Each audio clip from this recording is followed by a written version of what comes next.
അങ്ങനെ മല്ലയ്യ നാട്ടുകാരെയും തൊഴിലാളികളെയും കയ്യിലെടുത്തു. ജൈവിളി അങ്ങ് കവല വരെ ഉണ്ടായെന്നാ കേട്ടത്. മുതലാളി ആഗ്രഹിച്ച തോട്ടവും ബംഗ്ലാവും പോയി. മല്ലഞ്ചരക്കാര് നമുക്കെതിരെ ചെട്ടി കമ്പനി തുടങ്ങുകയും ചെയ്തു.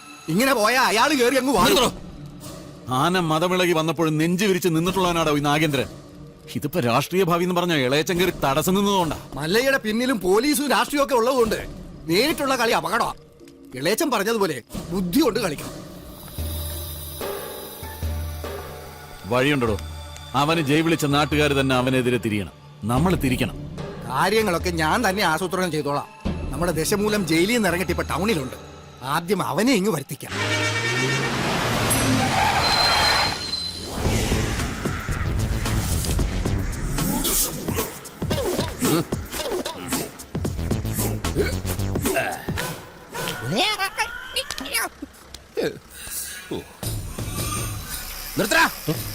റോഡിലൂടെയാണാടാ സൈക്കിൾ ഓടിക്കുന്നേ. ഇറങ്ങി പോടാ പറ്റി. ഒരു കൊലക്കേസ് കഴിഞ്ഞ് ഇറങ്ങിയുള്ളൂ. വെറുതെ തന്നെ വീണ്ടും ജയിലിൽ കയറ്റിക്കരുത്. ചേട്ടാ, ഇന്നത്തെ കേരള അതെന്താ നാളെ കേരളം ഇല്ലേ? ശിക്ഷയുടെ കാലാവധി തീർന്നോ ദാമു? തീർന്നു. പക്ഷെ ഒരുത്തനെ തട്ടിയിട്ട് ഉടനെ തന്നെ തിരിച്ചു പോണം. 2 ഔൺസ് ദശമൂലം. അരിഷ്ടം കഴിക്കുന്നുണ്ട്. അപ്പൊ തല്ലു നടത്താൻ പോവുകയാ. ആരാ കക്ഷി? കൊലക്കേസിൽ എനിക്കെതിരെ സാക്ഷി പറഞ്ഞ സുരേഷ് ഇല്ലേ, അവനെ തന്നെ. കൊലക്കേസോ? വാ, വാഴത്തോട്ടത്തിൽ നിന്ന് കൊലവെട്ടിയ കേസില്ലേ, ആ നായിന്റെ മോനല്ലേ എനിക്കെതിരെ പോലീസിന് മൊഴി കൊടുത്തത്. അവന്റെ കണക്ക് തീർത്തിട്ട് തന്നെ ബാക്കി കാര്യം. അരിഷ്ടം കുടിച്ച വകയിൽ ഇവിടെ കുറച്ച് കണക്ക് ബാക്കി. എന്തോ എങ്ങനെ? ഞാൻ ഇനി കുറച്ച് ധന്വന്തരി കുഴമ്പെടുത്ത് വെച്ചോ. ആടി കഴിഞ്ഞ് തിരിച്ചു വരുമ്പോ എനിക്കൊന്ന് പുരട്ടാനാ. ബുദ്ധിജീവിടാ എടാ, ഇന്നെങ്കിലും പോയി അടിച്ചനച്ച് കുളിച്ചിട്ട് വേണമെങ്കിൽ അവന്റെ ബോഡിക്ക് റീത്ത് വെക്കാൻ പാടാ. എല്ലാത്തിനും കാണിച്ചുതരാം. ഇങ്ങനെ പേടിക്കല്ലടാ ആണുങ്ങളെ വില കളയാനായിട്ട്. എടാ തെണ്ടി സുരേഷ്, നീ എനിക്കെതിരെ സാക്ഷി പറയുമല്ലടാ. ധൈര്യം ഉണ്ടെങ്കിൽ ഇറങ്ങി വാടാ, ഇല്ലെങ്കിൽ ഞാൻ അങ്ങോട്ട് വരാടാ. ഇന്ന് നിന്റെ അവസാനോടാ. എന്താ സംഭവം? ദശമൂലം ആ സുരേഷിനകത്തിട്ട് തല്ലി ചതക്കുക. സുരേഷ് കഴിഞ്ഞ ദിവസം വീട് മാറിപ്പോയില്ലേ? ഇപ്പൊ ഇവിടെ പുതിയ CI അല്ലേ താമസിക്കുന്ന? സർക്കിളാ. ഞങ്ങള് പഴയ ഫ്രണ്ട്സാ. ഉറക്കം വന്നോണ്ട് തോളിലിട്ടതാ. 2 ഓലക്കീറോ വെള്ള തുണി എടുത്തോളൂ എന്നെ മൂടാൻ. തൂക്കിയെടുത്ത് വണ്ടിയിലോട്ട് ഇടോ. ഇനിയും തല്ലാൻ കൊണ്ടുപോകുന്നെങ്കിൽ ഒറ്റ അടിക്കാൻ തീർത്തേക്കണം. ഇല്ലെങ്കിൽ എല്ലാരും കൂടെ എടുത്തിട്ട് ഇടിച്ച് എനിക്ക് ഇങ്ങനെ നടന്ന് നിറയിക്കാൻ വയ്യ. ചവിട്ടി തിരുമിയാലേ ശരിക്കും ഗുണമുണ്ടാവും. ചവിട്ടി തിരുമണ്ട സർക്കിളേമാൻ, ശരിക്കും ചവിട്ടി തിരുമിയതാ. ഇവിടെ വേദനയുണ്ട്. അവിടെ ഉണ്ട്. അയ്യോ, ഇത് തിരുമല കൊണ്ട് ശരിയാവില്ല. എടോ, മേജർ ഓപ്പറേഷൻ വേണം. അതെന്തിന്? എന്റെ ചെറുകുടനും വൻകുടനും പിണഞ്ഞു കിടക്കുക. കൈ എടുക്കണം അങ്ങോട്ട്. അണ്ടർവെയറിന്റെ വള്ളി കയറി പിടിച്ചിട്ട് ചെറുകുടലും വൻകുടലെന്ന് വൈദ്യന്മാരെ പറയിപ്പിക്കാൻ വേണ്ടി. എതിർകക്ഷി ഇത്തിരി സ്ട്രോങ് ആയതുകൊണ്ട് അല്പം സൂക്ഷിച്ച് കളിക്കണം.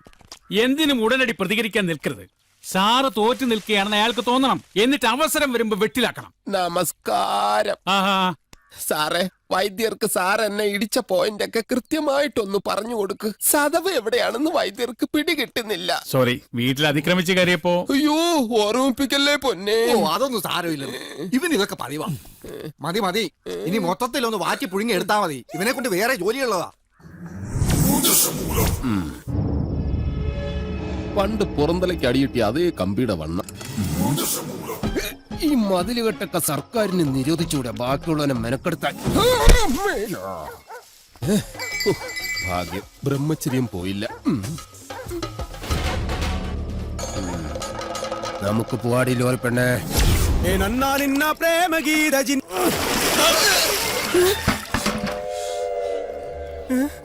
ഇവിടെ കിടന്ന ലോറി എന്തിയെ? KD 2829. നിങ്ങളാരാ? ഊമകളാ? ഹലോ, ആ മുരുക, നമ്മുടെ കാണാതെ പോയി ലോറി കിട്ടി. പക്ഷെ എന്നെ കിട്ടണമെങ്കിൽ നിങ്ങൾ ഇവിടെ വരണം. ലോറി ഇപ്പൊ എവിടെ ഉണ്ട്? ലോറി എന്നാ കസേരപ്പുറത്ത് വന്ന അമ്മാവനില്ലേ, ആ അമ്മാവന്റെ വീട്ടിലേക്ക് കേറ്റി പാർക്ക് ചെയ്തിരിക്കുക.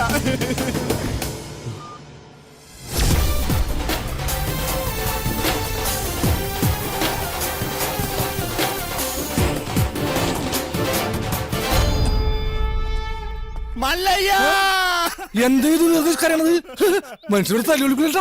ഒഴിഞ്ഞു പോകണ്ടെന്ന് പറഞ്ഞത് കൂട്ടത്തോടെ എല്ലാത്തിനെയും കൊല്ലാൻ വേണ്ടിയായിരുന്നല്ലേ? എല്ലാം തകർത്ത് കളയുന്ന ഇയാള് പറഞ്ഞപ്പോ ഇത്രയും ചെയ്തു കളയുന്ന ഞങ്ങൾ കരുതിയില്ല. ഇന്നലെ രാത്രി ആശാനും മക്കളും കാവിൽ കഥകളി കാണാൻ പോയില്ലായിരുന്നുവെങ്കിൽ എന്താകുമായിരുന്നു ഇവരുടെ കഥ? എന്നും ഈ വരാന്തയിൽ കിടന്നുറങ്ങിയിരുന്നു ഞാൻ. ഒരിറ്റു സ്നേഹത്തിന് വേണ്ടി നടത്തറ വാസന്തിയുടെ വീട്ടിൽ പോയില്ലായിരുന്നുവെങ്കിൽ എന്താകുമായിരുന്നു എന്റെ കഥ? കാക്കാം കിളിക്കാം മല്ലയ്യ എന്ന് തൊണ്ട പൊട്ടുമാർ ഉച്ചത്തിൽ വിളിച്ചു പറഞ്ഞാൽ ഞങ്ങളോടത് വേണ്ടായിരുന്നു മല്ലയ്യ, വേണ്ടായിരുന്നു. മുതലാളിമാരൊക്കെ ഇങ്ങനെയാ ഗോപാല, ഒന്ന് പറയും മറ്റൊന്ന് പ്രവർത്തിക്കും. ഉള്ള കിടപ്പാടം തകർത്തതിനേക്കായി ഭേദം ഞങ്ങളെ കൂടെ ഞാൻ കൊല്ലാമായിരുന്നു. ആസാനം നിങ്ങളെ ഒളിപ്പിക്കാൻ എനിക്കിങ്ങനെ ഒരു നാടകം കളിക്കേണ്ട കാര്യമില്ല. അങ്ങനെ ഒളിപ്പിക്കണമെങ്കിൽ ഞാൻ ഒളിപ്പിച്ചിരിക്കും, അത് വേറെ കാര്യം. ഇത് ഞങ്ങളെ വണ്ടി ഏതോ കള്ള ഹുടുക കത്കൊണ്ട് വന്ന് ബോധമില്ലാതെ ഓടിച്ച് കേട്ടിയതാണ്. അല്ലാതെ ഞാൻ നിങ്ങളോട് അങ്ങനെ ചെയ്യുമോ? മല്ലയ്യ അത്ര നല്ല ദുഷ്ടനല്ല. കാര്യം അറിയാതെ ഇവനെ ഇങ്ങനെ ഉപദ്രവിച്ച നിങ്ങളോട് ഇങ്ങനല്ല പെരുമാറണ്ടേ. എന്തൊക്കെയായാലും നിങ്ങളുടെ ഈ ലോറിയിൽ ഞങ്ങളുടെ വീട് തകർത്തത്. അപ്പൊ സമാധാനം പറയേണ്ടത് അതിന്റെ ഉടമസ്ഥരായ നിങ്ങൾ തന്നെയാ. ഒരുപാട് കഷ്ടപ്പെട്ട് പണിയെടുത്തുണ്ടാക്കിയ വീട് ഈ കാണുന്നതറിയോ?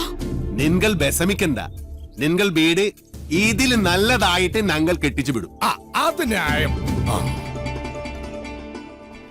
ഏതോ മോഷ്ടാവ് കാണിച്ച അക്രമത്തിന് ഞങ്ങൾ എന്തിനു വീട് പണിഞ്ഞു തരണം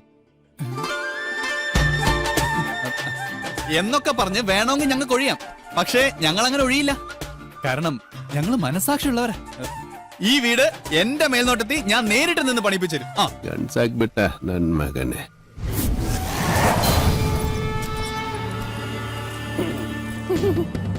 ഈ ലോറിയുടെ RC ഓണർ ആരാ? ഞാനാ. ഓ, എന്നാ സാറ് വന്ന് ജീപ്പിലോട്ട് കയറണം. എന്താ കാര്യം? വധശ്രമം. വീടൊഴിയാൻ കൂട്ടാക്കാതിരുന്നവരെ ഗൂഢാലോചന നടത്തി കൊല്ലാൻ ശ്രമിച്ചു. അറസ്റ്റ് ചെയ്യാൻ ഈ കേസൊക്കെ ധാരാളം മതി. കേരള ജീപ്പില്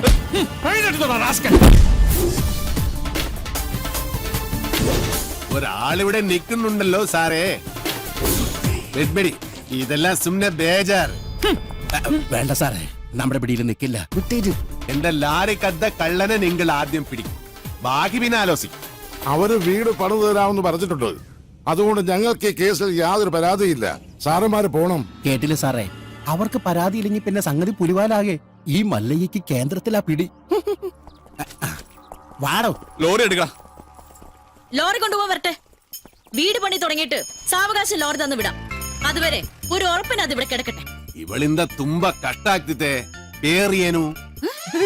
എന്നാ പേരെന്ന് എന്റെ മല്ലയ്യ കല്യാണം കഴിക്കാത്ത പെൺപിള്ളേരോടാണോ പേരെന്നാണ് ചോദിക്കുന്നത്?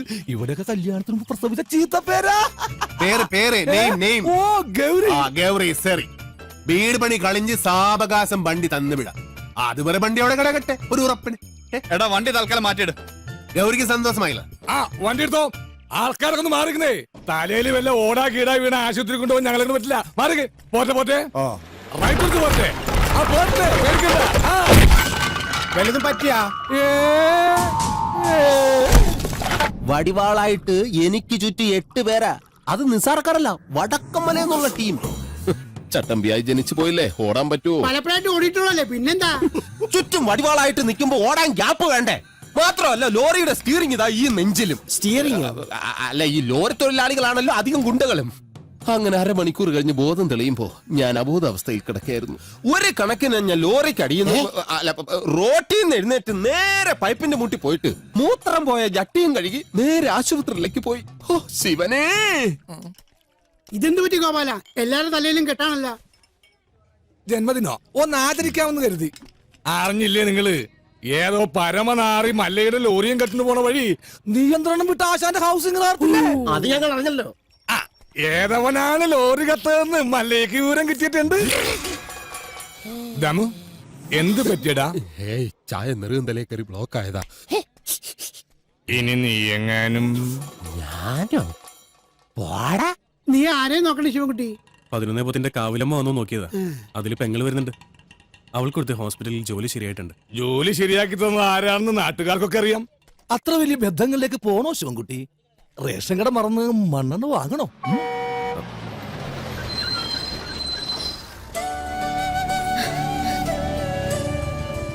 ചേട്ടൻ എന്താ വല്ലാതിരിക്കുന്നേ? നിന്റെ ആഗ്രഹം പോലെ കാര്യങ്ങൾ നടക്കും തോന്നണല്ലേ? നിന്റെ കല്യാണം ഏതാണ്ട് ഉറപ്പിച്ച മട്ട. എന്നോട് ആലോചിക്കാതെയോ? ആട്ടെ, ഏതാ കക്ഷി? പറയാം, നീ കേറ്.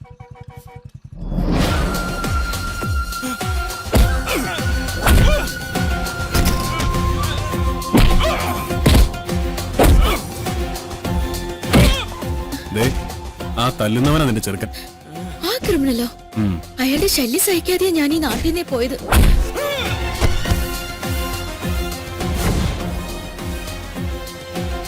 എല്ലാവരും കേൾക്കാൻ വേണ്ടി പറയാ. ദാ ഞാൻ കെട്ടാൻ പോള പെണ്ണ ഇവള്. ഇനി ഇവൾക്ക് കല്യാണം ആലോചിച്ചുകൊണ്ട് ആരെങ്കിലും വന്ന ഇവന്റെ ഗതിയായിരിക്കും എല്ലാത്തിനും. പറഞ്ഞേക്കാം. ഒന്നുകൂടെ ഒന്ന് മെനിങ്ങിയിട്ടുണ്ടല്ലോടി. അടുത്ത ആഴ്ച തന്നെ കല്യാണം ഉറപ്പിച്ചോളാൻ അച്ഛനോട് പറ.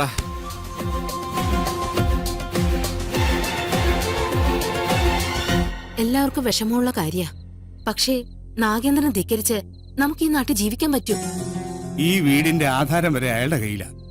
നാളെ തെരുവിലേക്ക് ഇറങ്ങാൻ പറഞ്ഞ ഇറങ്ങേണ്ട അവസ്ഥയാ. എന്തൊക്കെ പറഞ്ഞാലും ശരി, അങ്ങനെ ഒരു കവലച്ചട്ടമ്പിയെ വിവാഹം കഴിക്കാൻ ഞാൻ തയ്യാറല്ല. അയാളുടെ കട എങ്ങനെയെങ്കിലും ഞാൻ വീട്ടും. അല്ലാതെ എന്റെ ജീവിതം കൊണ്ട് അത് വീട്ടാമെന്ന് ഇവിടെ ആരും വിചാരിക്കണ്ട. അത് നടക്കില്ലമ്മേ.